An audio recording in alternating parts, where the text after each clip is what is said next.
Good morning, students. Today we are going to start a new chapter of civics, that is chapter 8, A Shirt in the Market. Before starting this chapter, let's quickly revise what we have studied in the previous chapter, that was market around us. In that chapter, we have studied that market is present everywhere. We also studied about different kinds of market. In that chapter, there was a last topic, that was market and equality. In that topic, there was a question, and the question was that there is inequalities in market and how it is divided in market. There are inequalities in market and how it is divided in market. So we are going to study that particular topic, market and equality, in detail in this chapter also, but we are going to study that topic with the help of, with the example of a shirt. Okay, so through that shirt, through the story of that shirt, we are going to understand the basic chain of market and the equalities that are present in these chains. Okay, so let's start. This chapter tells us the story of a shirt. It begins with the production of cotton and ends with the sale of the shirt. So basically ये जो chapter है ये किससे consider है, एक story, shirt की story से, ठीक है, उससे कंसिडर है. इसमें क्या होता है, सबसे पहले जो है क्या होता है, कॉटन का प्रोडक्शन होता है. जब कॉटन का प्रोडक्शन होगा तभी तो शर्ट बनेगी. जब तक आपके पास रॉ मटेरियल ही नहीं होगा कि आप शर्ट कैसे बनाओगे. ठीक है, तो सबसे पहले हम क्या करते हैं, कॉटन का प्रोडक्शन. उसके बाद क्या होता है, शर्ट को सेल करते हैं. तो यानी कि प्रोसेस जो है वो स्टार्ट होता है प्रोडक्शन ऑफ कॉटन से, और जो एंड होता है वो होता है जब आपका शर्ट जो है आपका फिनिश्ड प्रोडक्ट जब रेडी हो जाता है और उसको आप मार्केट पे लेकर बेच सकते हो, उसको हम बोलते हैं एंड. ठीक है, तो बेसिकली प्रोग्राम कहाँ से स्टार्ट होता है, प्रोसेस जो है वो स्टार्ट होता है जब हम कॉटन का प्रोडक्शन करते हैं, और ख़त्म कब होता है, जब हम जो हमारा पास फिनिश प्रोडक्ट है शर्ट का, हम उसको मार्केट पे सेल करते हैं. आगे इसमें बोला है, we shall see that a chain of market links the producer of cotton to the buyer of the shirt in the supermarket. Now there is chain of market. Chain of market में हमने previous chapter में ही पढ़ा था कि chain of market में क्या होता है, सबसे पहले हमारे पास आता है producer. After producer thing goes to traders. ठीक है, प्रोड्यूसर से चीज़ें कौन लेता है, ट्रेडर.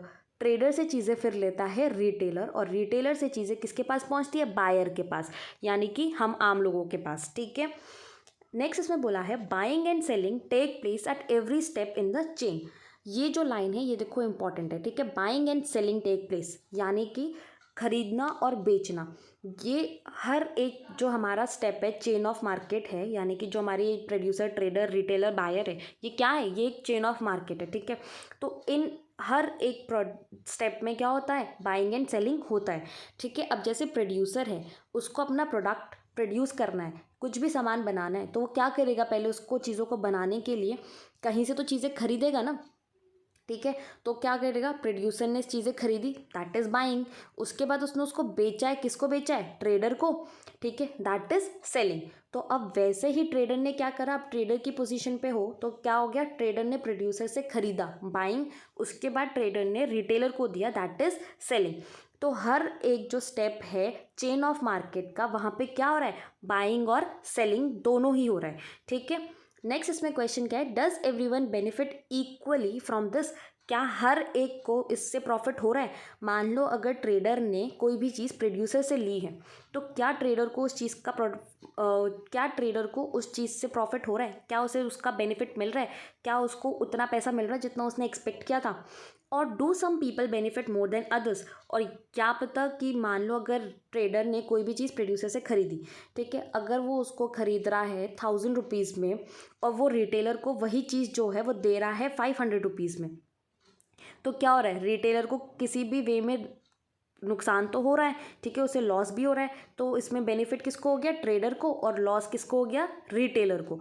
समझ में आया. तो क्वेश्चन क्या है कि क्या किसी को ज़्यादा बेनिफिट मिल रहा है और किसी को कम मिल रहा है, वी शैल फाइंड आउट. अब उसमें बोला है कि हम यही चीज़ें जो हैं इस चैप्टर में पढ़ने वाले हैं कि कितना बेनिफिट जो है हर किसी को इक्वल बेनिफिट मिल रहा है, या ऐसा तो नहीं हो रहा कि कहीं किसी को ज़्यादा मिल रहा है और कहीं किसी को कम मिल रहा है. तो अब इसी के बारे में हम इस चैप्टर में पढ़ने वाले हैं. ठीक है, now come to the next page, that is the next topic, and the next topic is a cotton farmer in Kurnool. ठीक है, करनूल जो है वो एक प्लेस का नाम है। हमारा नेक्स्ट टॉपिक है अ cotton farmer in Kurnool. Kurnool जो है वो एक प्लेस का नाम है जो कहाँ पर है, आंध्र प्रदेश में। ठीक है, Swapna a small farmer in Kurnool Andhra Pradesh grows cotton in on her small piece of land. अब क्या बोला गया है इसमें कि स्वप्ना जो है वो एक स्मॉल फार्मर है। ठीक है, स्वप्ना एक फार्मर है जो कहाँ रहती है, आंध्र प्रदेश में रहती है। आंध्र प्रदेश के एक गांव जिसका नाम है करनूल में। वो वहाँ पे क्या करती है, उसके पास एक छोटा लैंड है, एक छोटी ज़मीन है जहाँ पर वो क्या करती है, कॉटन को ग्रो करती है। The bolls of the cotton plant are ripe and some have already burst, so Swapna is busy picking cotton. अब क्या हो रहा है, उसके जो कॉटन प्लांट, जो उसने कॉटन का प्रोडक्शन किया है, वहाँ पे कॉटन ग्रो कर रही है, उसमें से क्या हो रहा है, कुछ कॉटन जो है वो राइप यानी कि पक चुके हैं, अब तैयार हो चुके हैं, और कुछ जो हैं वो बर्स्ट हो चुके हैं। ठीक है, तो बर्स्ट यानी कि अब कॉटन जो है वो निकालना स्टार्ट कर रही है। तो उसने क्या करा है, बिजी पिकिंग कॉटन, यानी कि वो कॉटन निकालने में बहुत ज़्यादा बिजी है। The balls which carry the cotton in them do not burst open all at once, so it takes several days to harvest the cotton. अब क्या बोला है कि जो कॉटन बॉल्स होती हैं, हर जितने भी कॉटन्स उसने लगाए वो सारे एक ही दिन में तो नहीं बर्स्ट होंगे, तो कुछ कॉटन्स जो है वो काफ़ी टाइम लेके बर्स्ट होते हैं। तो जो प्रोडक्शन है, जो हार्वेस्ट टाइम होता है कॉटन का, वो काफ़ी ज़्यादा लंबे दिन तक चलता है। ठीक है, आगे बोला है once the cotton is collected instead of selling it at Kurnool cotton market, Swapna and her husband take the harvest to the local trader. अब इसमें बोला है कि जब कॉटन का प्रोडक्शन हो गया, कॉटन अच्छे से हार्वेस्ट कर दी स्वप्ना ने, तो स्वप्ना ने क्या करा, उसको करनूल कॉटन मार्केट में ले जाके ना बेचते हुए उसने कहाँ बेचना ज़रूरी समझा कि उसने और उसके हस्बैंड जो थे उन्होंने क्या करा, जो वहाँ का लोकल ट्रेडर था, जो ट्रेडर कौन होता है, जो सामान जो है उसको बाय और सेल करता है, उसको हम बोलते हैं trader.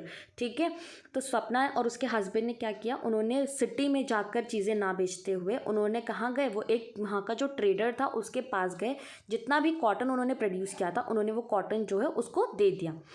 At the beginning of the cropping season Swapna had borrowed ₹2500 from the trader at a very high interest rate. जब कॉटन का प्रोडक्शन होने वाला था, सीज़न जो था क्रॉपिंग सीज़न यानी कि जब क्रॉप लगाने थे कॉटन के, तो वो सीज़न जब रेडी हुआ, जब आना लग गया था, बिगनिंग थी, शुरुआत थी, तो स्वप्ना ने क्या किया, वो जो ट्रेडर था उससे कम से कम ₹2500 जो थे उसने लोन लिया था, यानी कि उधार लिया था। ठीक है, और उस ट्रेडर ने क्या किया था, उसको हाई इंटरेस्ट रेट पे वो दे भी दिया था। अब उसने वो सारी चीज़ें क्यों ली थी, क्योंकि जैसे मैंने कहा था ना, प्रोड्यूसर जब चीज़ें प्रोड्यूस करता है तो उसको वो प्रोड्यूस करने के लिए सामान तो लेना पड़ता है। तो वैसे ही जब स्वप्ना ने क्या कहा था कि वो कॉटन प्रोड्यूस करेगी, तो कॉटन प्रोड्यूस करने के लिए उसे उससे पहले कुछ इनपुट चाहिए ना, कुछ ना कुछ सामान तो चाहिए। जैसे उसको क्या क्या चाहिए, उसको कभी सीड्स के लिए पैसे चाहिए थे, फर्टिलाइज़र, पेस्टिसाइड, इन सारी चीज़ों की उसको ज़रूरत थी, तो इनके लिए उसको पैसे भी चाहिए। अब जब तक पैसे नहीं मिलेंगे वो ये सारी चीज़ें नहीं लाएगी और वो कॉटन जो है उसको प्रोड्यूस नहीं कर पाएगी। तो इन सारी चीज़ों के लिए उसने क्या किया था, उसने उस ट्रेडर से कम 2500 जो थे वो लोन लिया था। ठीक है, at that time, the local trader made Swapna agree to another condition. He made her promise to sell all her cotton to him.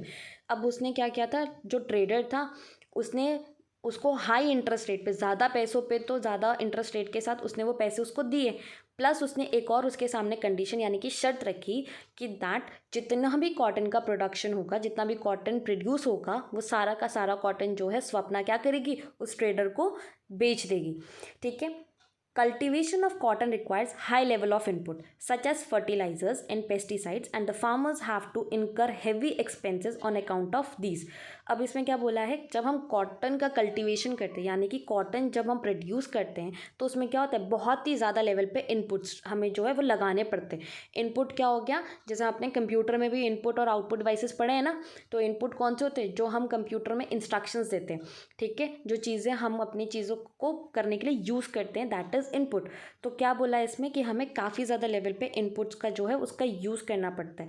तो इनपुट हमारे पास क्या क्या हो सकता है, जब अगर हमें कोई चीज़ कल्टीवेट करनी है या अगर हमें कोई चीज़ प्रोड्यूस करनी है, तो हमारे लिए इनपुट क्या होगा, हमारे लिए इनपुट हो गए फर्टिलाइजर्स हो गए, सीड्स हो गए, पेस्टिसाइड्स हो गए। ठीक है, ये सारी चीज़ें क्या होंगी, हमारे इनपुट कहलाएंगे। तो क्या बोला इसमें कि जब भी कॉटन का कल्टीवेशन करना होता है तो हमारे पास क्या होने चाहिए, काफ़ी ज़्यादा लेवल पे हमें इनपुट की ज़रूरत होती है, जैसे फर्टिलाइज़र हो गया, सीड्स हो गए, पेस्टिसाइड्स हो गए।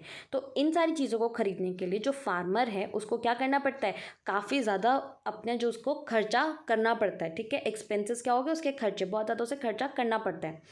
Most often the small farmers need to borrow money to meet this expenses. और कई बार क्या होता है, जो छोटे फार्मर्स होते हैं, जो इतने रिच नहीं होते हैं, वो क्या करते हैं, वो जो ट्रेडर्स हो गए या कोई और हो गया, उनसे क्या करते हैं, बोरो यानी कि मनी जो है वो लोन पे लेते हैं, उधार पे लेते हैं, ठीक है, ताकि वो अपने ये जो एक्सपेंसेस है यानी कि जो खर्चे हैं इनपुट का, जो भी फर्टिलाइज़र, पेस्टिसाइड, सीड्स का, ये खर्चे जो है वो यूज़ कर सकें इन पैसों से। At the trader's yard, two of his men weigh the bags of cotton at a price of rupees 1500 per quintal. The cotton fetches rupees 6000. The trader deducts 3000 for repayment of loan and interest and pays Swapna rupees 3000. अब क्या हुआ, जब स्वप्ना जो थी अपना जितना भी उसका कॉटन जो था वो प्रोड्यूस हुआ था, उसका कम से कम 4 कुंटल कॉटन जो था वो प्रोड्यूस हुआ, ठीक है। वो सारा 4 कुंटल कॉटन जो है वो लेके पहुंच गई ट्रेडर के यहाँ। जब वो ट्रेडर के यहाँ पहुंची तो ट्रेडर के 2 लोग जो थे उन्होंने क्या करा, उसका जो कॉटन का बैग था उसका वेट किया, ठीक है। वेट करने पर क्या हुआ कि उसको वहाँ पे उन्होंने पर कुंटल कितना वेट करा था, 1500। अब जबकि मार्केट में पर कुंटल कितना रेट चल रहा था, 1800, ठीक है। 1800 कुंटल रेट वहाँ पे चल रहा था। अब जितना भी हुआ उसको कितना वहाँ से मिल रहा था, 15 पर कुंटल। जब उन्होंने वेट किया तो उसको मिला 6000, ठीक है। 6000 जो था, उतना एक्सपेंस जो था ट्रेडर को 6000 रुपीज़ जो थे वो देने थे स्वप्ना को। पर उसने क्या किया था, उसने उसको लोन दिया था और वो भी हाई इंटरेस्ट रेट पे दिया था। तो उसने क्या किया, 3000 जो था उसको उसने अपने पास रख लिया, ये बोलकर कि उसे लोन जो था वो मुझे देना ही था। और उसने बदले में स्वप्ना को एट द एंड कितना पैसा दिया, 3000, ठीक है। अब now there is a conversation between Swapna and trader. So let's see. Swapna, ₹300,000 only. अब स्वप्ना ने जब 3000 उसको मिला तो वो काफ़ी ज़्यादा अपसेट हो गई थी कि मार्केट में जो रेट है वो तो 1800 का रेट है, ठीक है, पर कुंटल। हर कुंटल क्या हो रहा था वहाँ पे उसको 1800 मिल रहा था। अब 1800 जब उसको मिल रहा था, उसके पास अगर 4 कुंटल थे तो सोचो उसके पास कितना पैसा उस टाइम पे आ जाता। तो उसने क्या कहा कि वो काफ़ी ज़्यादा अपसेट हो गई थी जब उसके पास सिर्फ 3000 जो था पर कुंटल उसको पैसे वापस मिले, ठीक है। तो अब क्या है, इनके बीच में कन्वर्सेशन हो रही है। अब कन्वर्सेशन हुई है तो क्या हुआ है, देखो स्वप्ना कहती है ₹3000 only. Now trader is saying cotton is selling cheap, there is a lot of cotton in the market. अब ट्रेडर ने क्या बोला है, उसने अब बोला कि कॉटन जो है वो तो बहुत ही सस्ता है, ठीक है, बहुत सारे कॉटन जो है वो मार्केट में तो बिक ही रहे हैं। स्वप्ना ने क्या बोला, I have toiled so hard for 4 months to grow this cotton. You can see how fine and clean the cotton is this time. I had hoped to get a much better price. Now Sapna is saying that मैंने 4 month यानी कि उसे कम से कम 4 महीने लग गए थे ताकि वो कॉटन जो उसको प्रोड्यूस करे। तो उसने बोला कि मैंने कम से कम 4 मंथ तक कॉटन जो थे उसको प्रोड्यूस किया है, पूरी हार्डवर्क मैंने किया है, ठीक है। बट और आप ये भी देखो कि मेरे कॉटन का जो क्वालिटी है वो कितना अच्छा है, बहुत ही साफ़ कॉटन मैं लेके आई हूँ, सबसे अच्छा क्वालिटी वाला कॉटन मैं लेके आई हूँ। तो मुझे ऐसा लगा था कि that I can get the much better price, ठीक है। अब आगे क्या है उसमें, नेक्स्ट पेज पे आओ। ट्रेडर सेड, अम्मा I am giving you a good price, other traders are not even paying this much. You can check at Kurnool market if you do not believe me.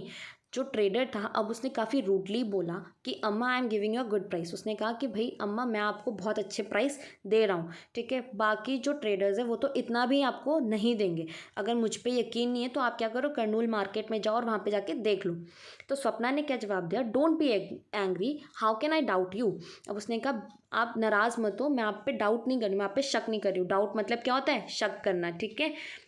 I had only hope that we would earn enough from the cotton crop to last us a few months. उसने बोला कि मैं बस इतना hope यानी कि इतनी उम्मीद कर रही हूँ कि मुझे कॉटन से, जो मैंने कॉटन प्रोड्यूस किया है उससे मुझे इतना पैसा तो मिल जाए ताकि मैं कुछ महीनों तक जो है आराम से अपनी जो लाइवलीहुड है, अपनी ज़िंदगी जो है गुजर बसर अच्छे से कर लूँ, ठीक है। आगे बोला, though Swapna knows that cotton will sell for at least ₹1800 per quintal, she doesn't argue further. Swapna को पता था कि जो कॉटन है वो क्या हो रहा है, 1800 पर कुंटल मार्केट रेट पे जा रहा है, उसको पता था, बट उसने क्या करा, आर्ग्यू नहीं किया। आर्ग्यू यानी कि और ज़्यादा बहस जो है वो नहीं करी, ठीक है, ट्रेडर के साथ। The trader is a powerful man in the village and the farmers have to depend on him for loans, not only for cultivation but also to meet other exigencies such as illness, children's school fees also। ठीक है, अब उसने क्या बोला है कि उसने trader के साथ आगे ज़्यादा बहस नहीं की। ट्रेडर जो है वो एक पावरफुल मैन। अब किसी भी गांव में अगर एक ट्रेडर है वो क्या होता है, वो तो काफ़ी ज़्यादा पावरफुल होता है as compared to a small farmer. एक पुअर फार्मर से के कंपैरिजन एक ट्रेडर जो है वो हमेशा पावरफुल ही रहता है, ठीक है। तो क्या होता है, और सिर्फ इसलिए भी वो पावरफुल नहीं है कि फार्मर क्या करेगा, उसको जब ज़रूरत होगी पैसों की तो वो उसके पास जाएगा और वो उससे लोन ले लेगा, इसलिए भी नहीं होता। बट उसकी बाकी की चीज़ें, एग्जीजेंसीज मतलब क्या होते हैं, जो अर्जेंट नीड होती है, इमरजेंसी में जो उसकी नीड्स होती हैं उनको भी फुलफिल करता है। जैसे अगर कोई बीमार हो गया तो उसकी बीमारी के लिए वो ये मे बी उसको हॉस्पिटल लेके जा सकते हैं, मे बी उसके हॉस्पिटल के जो भी एक्सपेंसेस है, खर्चे जो है वो पे कर सकता है, ठीक है। चिल्ड्रन की स्कूल की फ़ीस दे सकता है, बच्चों की स्कूल की फ़ीस दे सकते हैं वो लोग। Also, there are times in the year when there is no work and no income for the farmers, so borrowing money is the only means for survival। और कई बार ऐसा काम हो जाता है कि फार्मर्स के पास काम नहीं होता है करने के लिए, तो अपनी ज़िंदगी जो है उन्हें चलाने के लिए क्या करना पड़ता है, वो इन्हीं ट्रेडर्स के पास जाते हैं और इनसे पैसे जो है वो लेते हैं, ठीक है। बोरो यानी कि उधार मांगते हैं, उधार लेते हैं, ताकि उनकी जो ज़िंदगी है वो चल सके, वो ज़िंदा रह सके। स्वप्ना's Swapna's earning from cotton cultivation is barely more than what she might have earned as a wage laborer। अब सपना की जो अर्निंग है कॉटन कल्टीवेशन से, यानी कि जो कॉटन उसने कल्टीवेट किया, जो कॉटन उसने प्रोड्यूस किया है, उससे उसकी जो अर्निंग है वो कैसी है, वो बिल्कुल मुश्किल से थोड़ी सी ज़्यादा होगी जो वेज लेबरर है। यानी कि वेज लेबरर यानी कि जो डेली बेसिस पे काम करते हैं और उनको डेली उनकी सैलरी मिलती है, उनको हम बोलते हैं वेज लेबरर, ठीक है। तो उनको हम बोलते हैं वेज लेबरर, और उसकी जो सपना की जो अर्निंग है ना, उससे हार्डली ही ज़्यादा होगी, बहुत मुश्किल से उनसे थोड़ी सी भी ज़्यादा होगी उसकी, वरना उसकी सैलरी बिल्कुल उन्हीं वेज लेबरों की इक्वल है, ठीक है। So come to the page 93, there is a process how a cotton becomes a yarn, ठीक है। कॉटन जो है वो यान कैसे बनता है, थ्रेड कैसे बनता है। तो सबसे पहले हम क्या करते हैं, ट्रेडर जो है वो क्या करेगा, trader sells the cotton at the Kurnool cotton market. अब ट्रेडर ने क्या करा, स्वप्ना से कॉटन ले लिया। अब कॉटन लेने के बाद वो थोड़ा ना अपने पास ही रखेगा, वो क्या करेगा, वो जाएगा मार्केट में, कर्नूल कॉटन मार्केट में जाके सारे कॉटन जो है वो बेच देगा, ठीक है। फिर सेकेंड पे क्या होगा, ginning mill buys the cotton. अब गिनिंग मिल जो है वो उस कॉटन को खरीद लेंगे। अब गिनिंग मिल क्या होता है, a factory where seeds are remove from cotton bolls. एक ऐसी फैक्ट्री, एक ऐसा इंडस्ट्री जहाँ पे क्या होता है, कॉटन बॉल से क्या करते हैं, सीड्स जो हैं उसको एक्सट्रैक्ट करते हैं, ठीक है, उसको निकालते हैं। थर्डली क्या बोला है, ginning mill removes the seeds and presses the cotton into bales. अब गिनिंग मिल क्या कर रहे हैं, जैसे मैंने अभी आपको बताया ना, एक ऐसी फैक्ट्री जहाँ से क्या होता है, कॉटन बॉल से सीड्स जो है उसको एक्सट्रैक्ट करते हैं, उसको निकालते हैं। तो अब गिनिंग मिल का काम क्या है कि वो उन कॉटन बॉल से सीड्स को जो है उन्हें रिमूव करेगा। फोर्थ क्या है, spinning mills buy the bales. अब जो स्पिनिंग मिल है वो क्या करेगी, इन्हीं बेल्स को जो है उसको खरीदेगी। अब जब उसको खरीद लेगी तो क्या होगा, spinning mill spins the cotton into yarn. Spinning mill जो है वो क्या करेगी, उसको स्पिन कर देगी और उसको क्या बना देगी, यान। यान मतलब क्या हो गया, एक धागा हो गया, ठीक है। धागा जो है उसको थ्रेड जो हम बोलते हैं वो बना देगा। स्पिनिंग मिल सेल्स द यान टू यान डीलर्स। अब जो थ्रेड उसने बना के रेडी करे हैं वो क्या करेगा, उसको यान डीलर्स को बेच देगा। अब जब यान डीलर्स के पास पहुंचेगा, यान डीलर उसको फर्दर बेचेगा, तो लोग क्या करेंगे, उससे शर्ट्स बनाएंगे, बुनाई का काम स्टार्ट हो जाएगा, ठीक है। Now again come back to the page 94, there is the new next topic and the topic is the cloth market of erode। अभी तक हमने क्या पढ़ा, अभी तक हमने पढ़ा कि कर्नूल मार्केट में किस तरीके से शर्ट जो कॉटन का प्रोडक्शन किस तरीके से हुआ, ठीक है। अभी तक हमने यही पढ़ा, कर्नूल कहाँ पे था, आंध्र प्रदेश में। अब हम पढ़ेंगे, हमारा नेक्स्ट टॉपिक जो है वो है क्लोथ मार्केट ऑफ इरोड। अब इरोड में किस तरीके से क्लोथ यानी कि कपड़े जो है उसका मार्केट चलता है, ठीक है। इरोड जो है वो कहाँ पर है, इरोड जो है वो है तमिलनाडु में। So let's begin. Erodes bi-weekly cloth market in Tamil Nadu is one of the largest cloth market in the world. A large variety of cloth is sold in this market. cloth that is made by weavers in the villages around is also brought here for sale. Arrowed जो है वो क्या है, एक cloth market है जो कहाँ पर है, तमिलनाडु में है, और वो बहुत ही बड़ा, वर्ल्ड का सबसे बड़ा जो मार्केट है, क्लोथ मार्केट है, वो तमिलनाडु में, एरोड में. A large variety of cloth is sold in this market. अलग अलग टाइप के क्लोथ जो हैं वो इस मार्केट में बेचे जाते हैं. Cloth that is made by viewers in the villages around is also brought here for sale. Cloth जो है अलग अलग वीवर्स ने जो बनाए होते हैं, अलग अलग टाइप के जो होते हैं, वो इन्हीं गाँव में आके, इसी विलेज में आके क्या होते हैं, बेचे जाते हैं, लेके आते हैं वो लोग और यहीं पे बेचते हैं. Around the market are offices of cloth merchants who buy this cloth. अब इन्हीं क्लोथ मार्केट के आसपास क्या होते हैं, मर्चेंट्स होते हैं, जो बिजनेसमैन होते हैं, ठीक है, जो गुड्स का बाय एंड सेल करते हैं, उनको हम बोलते हैं मर्चेंट, ठीक है, व्यापारी जिसको बोलते हैं. तो वो क्या करते हैं, वो इन्हीं क्लोथ्स को वहाँ से खरीदते हैं, उस क्लोथ मार्केट से. Other traders from many south Indian towns also come and purchase cloth in this market. और भी अलग अलग साउथ साइड के जितने भी ट्रेडर्स हैं, ठीक है, अपार्ट फ्रॉम तमिलनाडु, कर्नाटका हो गया, केरला हो गया, इनसे भी क्या करते हैं, वो लोग यहाँ पर आते हैं, तमिलनाडु में आएंगे और वहाँ से क्या करेंगे, जितना भी क्लोथ का प्रोडक्शन हुआ है वहाँ पे, जितने भी क्लोथ्स हैं उनको अलग अलग वैरायटी के, उनको खरीद के चले जाते हैं और अपने वहाँ पे जाके बेचते हैं. On market days you would also find weavers bringing cloth that has been made on order from the merchant. Market days में क्या होता है, कई बार वीवर्स जो हैं उनको क्या होता है, आपने देखा होगा कि वो लोग ना क्लोथ्स जो है वो बनाते रहते हैं. कैसे बनाते हैं, उनके पास ऑर्डर आते हैं, ठीक है, कोई भी मर्चेंट है वो आ रहा है, उनको ऑर्डर्स दे रहा है कि आपको एक हफ्ते में मुझे 100 शर्ट्स जो है वो बना के देनी है. तो क्या करेंगे, जितने भी वीवर्स हैं वो उनको बनाने में लग जाते हैं, ठीक है. तो कुछ वीवर्स जो हैं वो किस पे, ऑर्डर्स जो उनको आते हैं उस बेसिस पे वो वहाँ पे वीविंग करते हैं, यानी कि चीज़ें बनाते हैं. These merchants supply cloth on order to garment manufacturers and exporters around the country. अब यही मर्चेंट क्या करते हैं, जितना भी क्लोथ उन्होंने बनवाया होता है उसको वो सप्लाई कर देते हैं, यानी कि आगे बेच देते हैं. किसको बेचते हैं, गारमेंट मैन्युफैक्चरर्स को, यानी कि जो गारमेंट्स, अलग अलग फैशनेबल क्लोथ्स वगैरह जो बनाते हैं उनको हम क्या बोलते हैं, गारमेंट मैन्युफैक्चरर्स, ठीक है, जो बनाते हैं, सेल करते हैं, makers and sellers of fashionable clothes, उनको हम बोलते हैं गारमेंट मैन्युफैक्चरर्स. और एक्सपोर्टर्स कौन होते हैं, जो आउट ऑफ कंट्री चीज़ों को बेचते हैं, उसको हम बोलते हैं exporters.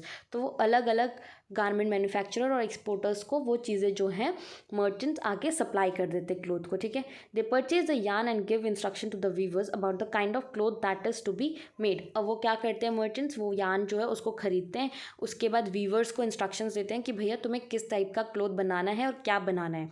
In the following example we can see how this is done. अब हमारे पास एग्जाम्पल के तौर पे 3 फोटोग्राफ्स है, ठीक है, 1 2 3. अब हमें एग्जाम्पल के तौर पे इन्होंने 3 फोटोग्राफ्स दिए, this is 1 and this is 2 and this is 3. We are going to study about this in detail. Okay, so the start with first one. This is a merchant shop in the बाजार.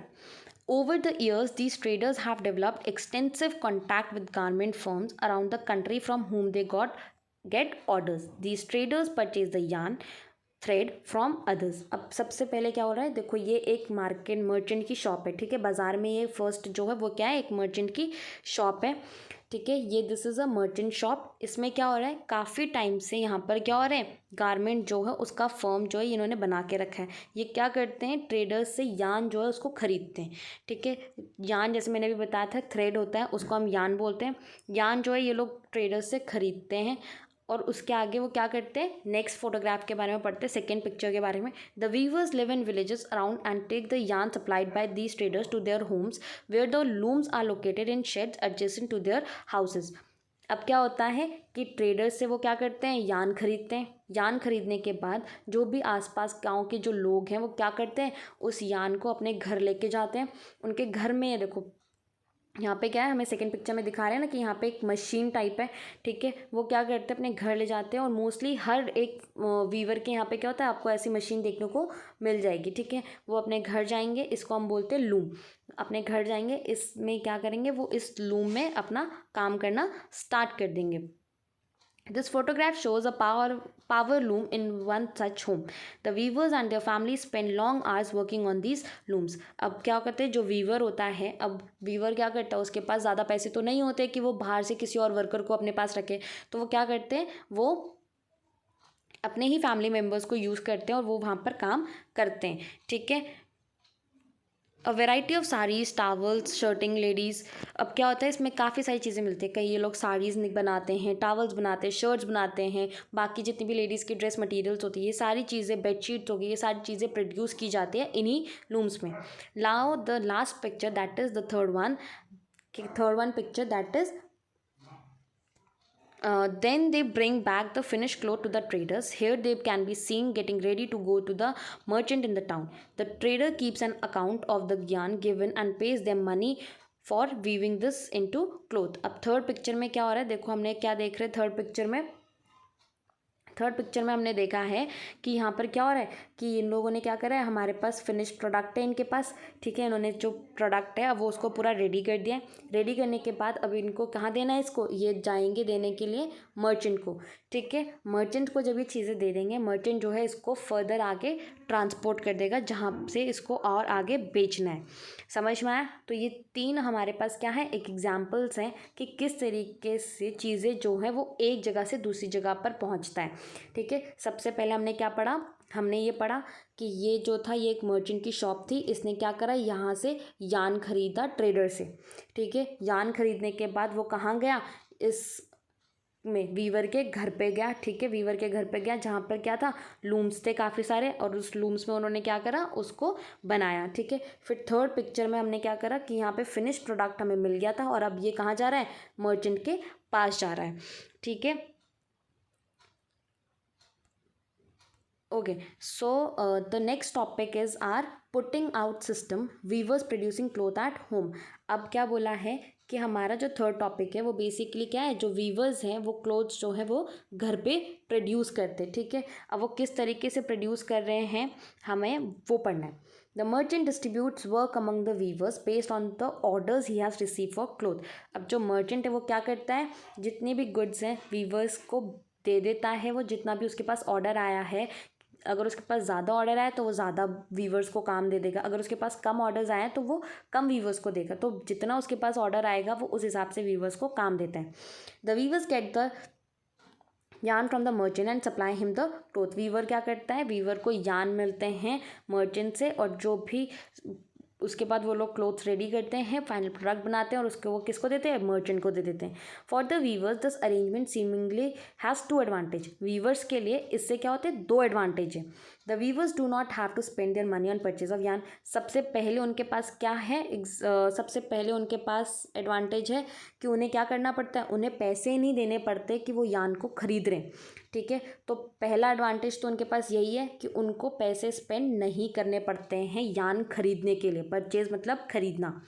Also the problem of selling the finish cloth is taken care of. और दूसरा उनके पास क्या होता है, दूसरा उनके पास advantage है कि जो उनके पास फिनिश्ड क्लॉथ है, यानी कि जो प्रोडक्ट उनके पास बन के एकदम तैयार माल, ठीक है, तैयार चीज़ें जो उनके पास हैं, उनको बेचने का प्रॉब्लम भी इनका नहीं है। वो उनको मर्चेंट को दे देते हैं और मर्चेंट उनको खुद बेच देते हैं। तो दो इनके पास वीवर्स के पास क्या एडवांटेजेस हैं।